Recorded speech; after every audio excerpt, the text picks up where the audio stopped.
Hello बच्चों, आज हम जिस अध्याय की चर्चा करेंगे उसका शीर्षक है सामाजिक भेदभाव।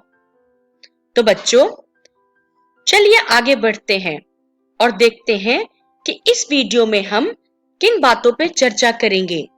तो इस वीडियो में हम सामाजिक भेदभाव, रूढ़िवादी धारणा और लड़का एवं लड़की के बीच अंतर पे चर्चा करेंगे।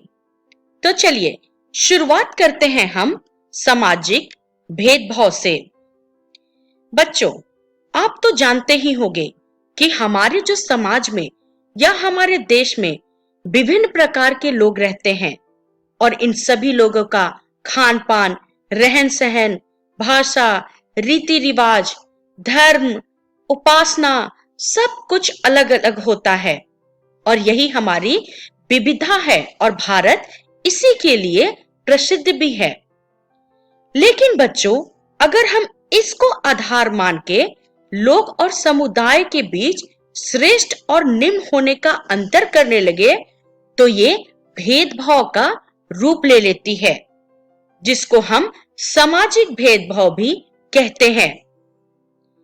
बच्चों, आपने ये जरूर अनुभव किया होगा कि आप जिस समाज में रहते हो उस समाज में बहुत सारे भेदभाव आपको देखने को मिल जाती होंगी। तो बच्चों, इस अध्याय में हम उन्हीं भेदभावों पे चर्चा करेंगे और ये भी जानने का प्रयास करेंगे कि इसे कैसे मिटाना है। तो चलिए शुरुआत करते हैं हम सामाजिक भेदभाव एवं पूर्वाग्रह से। ये कुछ क्वेश्चन है, ये कुछ प्रश्न यहाँ आप देख सकते हैं ग्रामीण लोगों के बारे में और शहरी लोगों के बारे में। कृपया करके आप इन प्रश्नों का एक बार अध्ययन करें। जैसे कि गांव के लोगों में पिछड़ापन होता है, शहर की अपेक्षा ग्रामीण अपने स्वास्थ्य के प्रति उतने जागरूक नहीं होते हैं। आप इन प्रश्नों का अध्ययन करें और जो आपको सही लगता है उसमें टिक मार्क करें या अपने दिमाग में ये तय कर ले कि हाँ, ये बात सही लिखी हुई है। तो बच्चों देखिए, आपने जो भी टिक मार्क किया या जो भी निर्णय निकाला वो क्या है? वो आपका पूर्वाग्रह है। मतलब वो आपका पूर्वाग्रह कहलाएगा। ये जो पूर्वाग्रह है बच्चों, ये सामाजिक स्तर पे पाया जाता है। इनफैक्ट जो भेदभाव भी है वो भी सामाजिक स्तर पे पाया जाता है। तो आपके मन में ये प्रश्न उठ रहा होगा कि पूर्वाग्रह आखिर होता क्या है? तो अगर हम पूर्वाग्रह को परिभाषित करने की कोशिश करें तो पूर्वाग्रह का अर्थ है पूर्व निर्णय, अर्थात किसी मामले के तथ्यों की जांच किए बिना ही उसके लिए नकारात्मक राय बना लेना या मन में निर्णय ले लेना। जैसे कि मैंने आपको बोला था, ये क्वेश्चन पढ़िए और जो आपको सही लगे उसमें टिक लगाइए। तो बहुत सारे बच्चों ने लगाया होगा कि शहरी जीवन बड़ा आरामदेह होता है, शहर के लोग आलसी होते हैं, ग्रामीण जो है शारीरिक रूप से मजबूत होते हैं। पर बच्चों, कभी आपने सोचा है कि आप जो ये निर्णय लिए हो, क्या इसका कोई बेस है? क्या आपको पता है कि सच्चाई क्या है, या फिर क्या आपने जानने की कोशिश की कि जो निर्णय आप ले रहे हो वो सही है या गलत है? इसका कोई तथ्य है आपके पास? नहीं, मतलब आपने बस निर्णय ले लिया। तो इसी को कहते हैं हम पूर्वाग्रह। क्या होता है बच्चों कि जब भी हम किसी भिन्न व्यक्ति से हमारी मुलाकात होती है तो उस स्थिति में हमें थोड़ा अजीब लगता है, हम उनके पास जाने से कतराते हैं और यहाँ तक कि कुछ लोग उन्हें चिढ़ाने भी लगते हैं और उनके प्रति नकारात्मक राय बना लेते हैं, जो कि गलत है और इसी को हम पूर्वाग्रह कहते हैं। चलिए अब हम आगे बढ़ते हैं। आगे बढ़ते हुए हम अपनी चर्चा सामाजिक भेदभाव पे जारी रखते हैं और अब हम अपनी चर्चा करेंगे सामाजिक भेदभाव और पूर्वाग्रह पे। बच्चों, जब भी ये पूर्वाग्रह बढ़ती है मतलब किसी के प्रति हमारे दिल में अगर नकारात्मक सोच बढ़ती है तो हम उस स्थिति में क्या करते हैं? उस स्थिति में हम लोगों के साथ गलत व्यवहार करने लगते हैं और कभी-कभी हमारे अंदर ये पूर्वाग्रह इतनी बढ़ जाती है कि हम उन्हें उनके अधिकारों से भी वंचित कर देते हैं। चलिए हम ये जो पूर्वाग्रह है उसका एक बहुत अच्छा एग्जाम्पल लेते हैं, मतलब एक उदाहरण से समझने की कोशिश करते हैं। आप ये चित्र देख रहे हैं, इसमें अमीर, मध्य वर्गीय और गरीब, ये 3 लोग हैं। ठीक है, ये 3 स्तर के लोग हैं और तीनों एक ही काम कर रहे हैं, वो है शराब पी रहे हैं। मतलब जब अमीर शराब पी रहा है तो उसे क्या कहा जा रहा है? अल्कोहलिक। जब मध्य वर्गीय शराब पी रहा है तो उसे शराबी, और जब गरीब शराब पीता है तो उसे क्या कह दिया जाता है? बेवड़ा। मतलब 3 वर्ग के लोग एक जैसा ही काम कर रहे हैं, पर हमारी जो सोच है उन तीनों के लिए अलग अलग है। हम गरीब को नकारात्मक सोच से देख रहे हैं, वहीं पे अमीर को जो है उसको हम उसका यह शान बता रहे हैं। बच्चों क्या होता है कि जैसा कि अभी हम बताएं कि ये पूर्वाग्रह जब बढ़ता है तो हम लोगों के साथ गलत व्यवहार करने लगते हैं। मतलब जैसे गांव में क्या होता है, इनफैक्ट अभी भी होता है कि जो नीचे वर्ग के लोग होते हैं वो हम उन्हें सोचते हैं कि नहीं ये तो गंदे हैं, ये हमारे आसपास रहने के लायक नहीं है। यहाँ तक कि गांव के कुएं से उन्हें पानी भरने के लिए मना भी कर दिया जाता है, और ये सिर्फ और सिर्फ हमारे नकारात्मक सोच जो हम उनके प्रति बना लिए हैं उसके कारण होता है। उसी तरह जो गांव का दलित बच्चा होता है, हालांकि ये बहुत अब ज्यादा स्तर पे नहीं होता, फिर भी देखने को मिलता है गांव के दलित बच्चे को जो और बच्चे हैं, सामान्य बच्चे हैं, उनसे दूर बैठाया जाता है। क्यों? दलितों को माना जाता है कि वो गंदे काम करते हैं, कचरा साफ करते हैं, वो शौचालय साफ करते हैं, और यही सोच बना के कि ये गंदा है हम उसके करीब बैठने से कतराते हैं। ये क्या हुआ? नकारात्मक पूर्वाग्रह। मतलब पूर्वाग्रह पूरी तरह से आपको नकारात्मक सोच में ढाल दिया है। चलिए आगे बढ़ते हैं और आगे बढ़ते हुए अपनी चर्चा सामाजिक भेदभाव पे जारी रखते हैं। बच्चों अब हम चर्चा करेंगे पूर्वाग्रह के स्वरूप पे, अर्थात पूर्वाग्रह के प्रकार पे। तो सबसे पहला इसका प्रकार है या स्वरूप है भाषाई भेदभाव। होता क्या है कि एक भाषा बोलने वाले लोग दूसरे भाषा को अजीब ढंग से देखते हैं। जैसे कि एक उदाहरण लेते हैं, भारत में हिंदू मुख्यतः हिंदी बोलते हैं और मुस्लिम उर्दू बोलते हैं। चूंकि हिंदुओं को उर्दू नहीं आती, इसलिए उनको ये भाषा उटपटांग लगता है, या उन्हें लगता है कि ये भाषा कितना टेढ़ा है, और इस बेसिस पे वो भाषाई भेदभाव करते हैं या उस भाषा का मजाक उड़ाते हैं। हमारा पूर्वाग्रह का दूसरा स्वरूप है बच्चों धर्म पे आधारित भेदभाव। भारत में एक धर्म हमेशा ही दूसरे धर्म को नीचा दिखलाने की कोशिश करता है।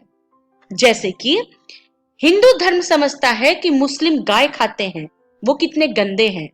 उसी तरह से मुस्लिम धर्म हमेशा हिंदुओं की कटाक्ष करते रहते हैं। इसी प्रकार और धर्म जो है, जैसे सिख धर्म को बहुत चालाक समझा जाता है, वही ईसाई धर्म को कट्टर माना जाता है। तो ये सब क्या है? कुछ नहीं, सिर्फ पूर्वाग्रह, बिना जाने सोचे किसी के प्रति एक नकारात्मक सोच जो हम अपने दिमाग में बना लेते हैं। तो पूर्वाग्रह का दूसरा स्वरूप जो है वो है आपके जाति के आधार पे भेदभाव।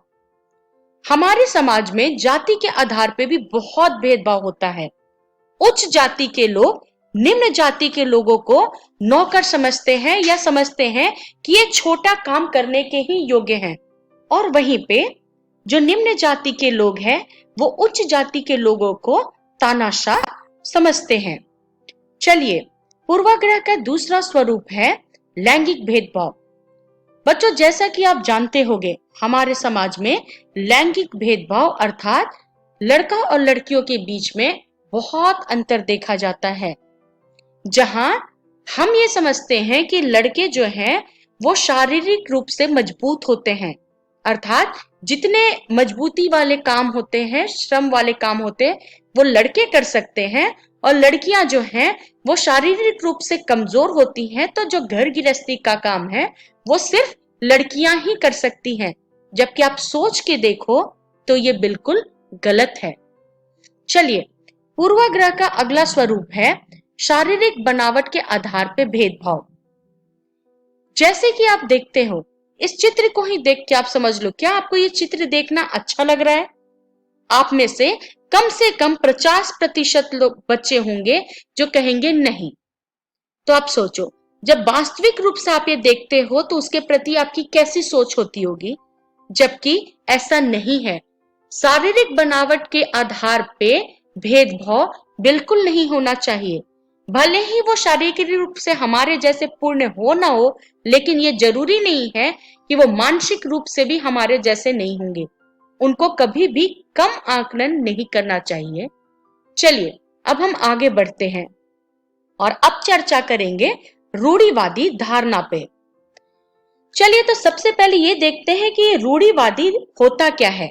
बच्चों, किसी व्यक्ति या समुदाय के प्रति एक निश्चित छवि या धारणा बनाना ही रूढ़िवादी धारणा कहा जाता है। अर्थात पीढ़ी दर पीढ़ी ये चलते रहता है। एक धारणा जो हमारे दिल में या हमारे पूर्वजों ने कह दी, हम उसको फॉलो करते हैं, उसे ही हम रूढ़िवादी कहते हैं। जैसे कि हमारे पूर्वजों ने कहा कि मोची का जो बेटा होगा वो मोची ही होगा, और हमारे दिमाग में यही बात सेट है। कहां तक ये सही है, आप ही सोचो।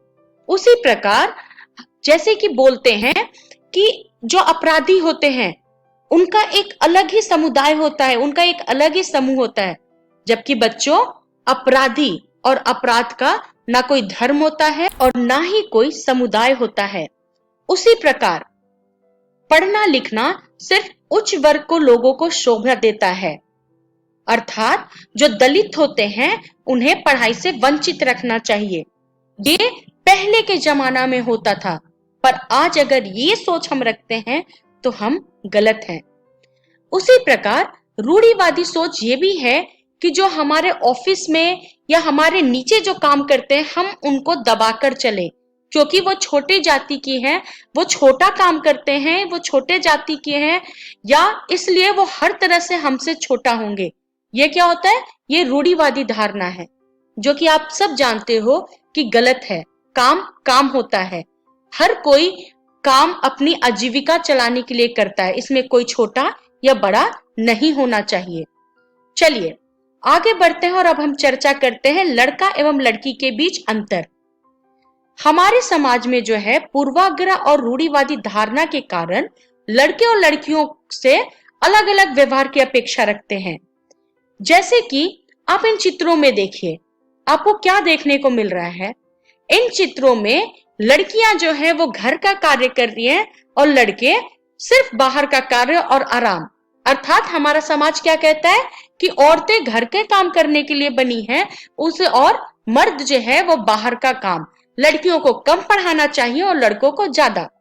ये हमारे समाज की धारणा है, और ये धारणा का बेस क्या है, आधार क्या है? सिर्फ पूर्वाग्रह और रूढ़िवादिता। उसी प्रकार कहा जाता है कि लड़कियां गुड्डी गुड़िया से खेलते हैं और लड़के जो है वो बैट बॉल। कोई अगर घर में लड़का अगर गुड़िया से खेल रहा हो तो उसे मना करते हैं, बोलते हैं लड़की हो क्या। ये क्या है? रूढ़िवादिता। उसी प्रकार अगर कोई लड़का लंबे बाल रख लेता है या लड़की छोटे बाल, तो उसका हम उपहास बनाते हैं। मतलब किस वजह से? क्योंकि ये पहले ही हमारे माइंड में सेट होता है कि लड़कों के बाल छोटे होने चाहिए और लड़कियों के बाल लंबे। चलिए आगे बढ़ते हैं और चर्चा करते हैं कि इस वीडियो में हमने क्या सीखा। दोस्तों, इस वीडियो में हमने सामाजिक भेदभाव, रूढ़िवादी धारणा और लड़का एवं लड़की के बीच अंतर पे चर्चा की।